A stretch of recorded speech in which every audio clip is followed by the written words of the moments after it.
Hi అండి. Welcome to my channel. ఇవాళ మీకు చూపించబోయేది చిక్కుడుగాయ వంకాయ కర్రీ చేస్తున్నా. ఇది అన్నం చపాతీలోకి చాలా బాగుంటుంది. చిక్కుడుగాయ పావు కేజీ తీసుకున్నా. ఇవి పురుగులు లేకుండా చూసుకొని తుంచి పెట్టుకున్నా. వంకాయలు పావు కేజీ తీసుకున్నా. పచ్చిమిర్చి ఒక 5 తీసుకున్నా. కొత్తిమీర కొంచెం తీసుకున్నా. టేబుల్ స్పూన్ కంటే కొంచెం ఎక్కువ కారం తీసుకున్నా. టేబుల్ స్పూన్ ఉప్పు, పావు టేబుల్ స్పూన్ పసుపు, 1 ఉల్లిపాయ, టేబుల్ స్పూన్ అల్లం వెల్లుల్లి పేస్ట్ తీసుకున్నా. ఒక గిన్నె తీసుకొని తుంచిపెట్టుకున్న చిక్కుడుగాయ ముక్కలు అందులో వేసుకొని ఒకసారి కడిగి ఆ ముక్కలు మునిగేంత వరకు వాటర్ పోసుకొని స్టవ్ మీద పెట్టి ఉడికించుకోవాలి. ఇప్పుడు వంకాయలు కోసుకోవడానికి ఒక గిన్నెలో వాటర్ పోసుకొని అందులో ఉప్పు వేసుకొని వంకాయలు చిన్న చిన్నగా కట్ చేసుకొని ఉప్పు నీళ్ళల్లో వేసుకోవాలి. వంకాయలు ఉప్పు నీళ్ళలో వేయకుండా అట్లనే కోసి కూర వండితే కూర బాగోదు, ఎగుటెగుటు ఉంటుంది. ఇట్లనే అన్ని వంకాయలు కట్ చేసుకొని ఉప్పు నీళ్ళలో వేసుకోవాలి.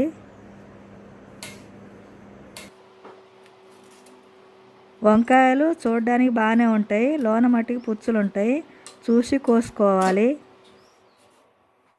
వంకాయలు, ఉల్లిపాయలు, పచ్చిమిర్చి, కొత్తిమీర కూడా కట్ చేయడం అయిపోయింది. చిక్కుడుకాయలు స్టవ్ మీద పెట్టినాం కదా, అవి కూడా ఉడికినాయి. ఇప్పుడు స్టవ్ మీద ఒక గిన్నె పెట్టుకుందాం. గిన్నె వేడెక్కింది. 4 టేబుల్ స్పూన్ల ఆయిల్ పోసుకోవాలి. ఇప్పుడు పచ్చిమిర్చి, ఉల్లిపాయలు వేసుకొని కలుపుకోవాలి.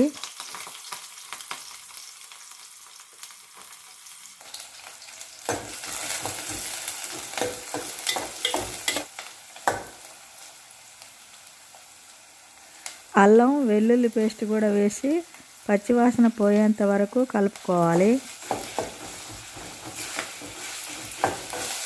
అల్లం వెల్లుల్లి పేస్ట్ వేగింది. ఇప్పుడు ఇందులో పసుపు వేసుకొని కలుపుకోవాలి. చిక్కుడుకాయ వంకాయ కాంబినేషన్లో కూర చాలా బాగుంటుంది.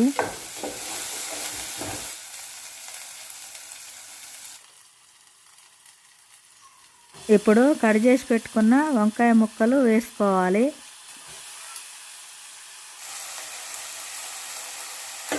ఈ వంకాయ ముక్కలు అంతా కలిసేటట్టు కలుపుకోవాలి.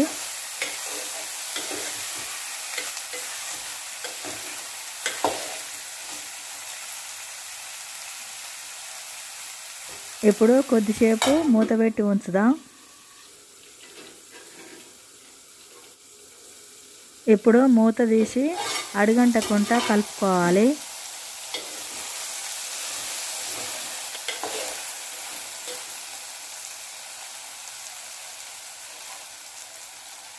ఇప్పుడు ఉడికించిన చిక్కుడుకాయలు కూడా వేసుకొని కలుపుకోవాలి.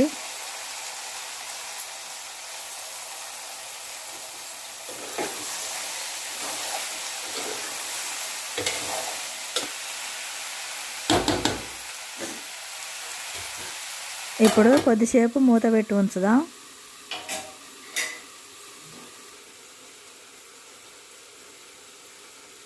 మూత తీసి అడుగంటకుండా కలుపుకోవాలి.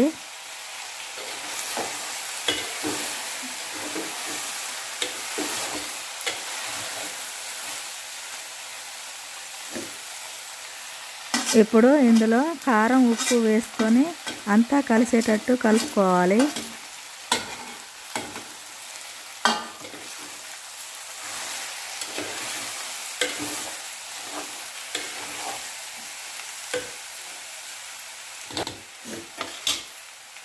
కొద్దిసేపు మూత పెట్టి ఉంచుదాం.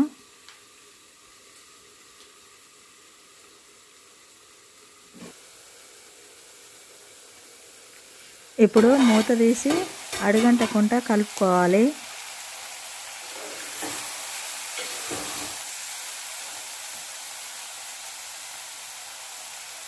వంకాయలు ఉడకడం కోసం కొద్దిగా వాటర్ పోసుకొని కలిపి వంకాయలు ఉడికేంత వరకు మూత పెట్టుకోవాలి.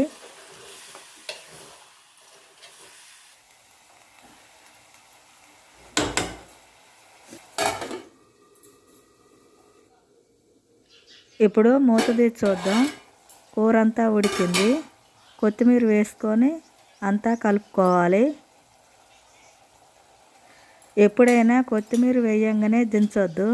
కొత్తిమీర వేసి కలిపి కొద్దిగా ఉడకనివ్వాలి. అప్పుడే టేస్ట్ ఉంటుంది.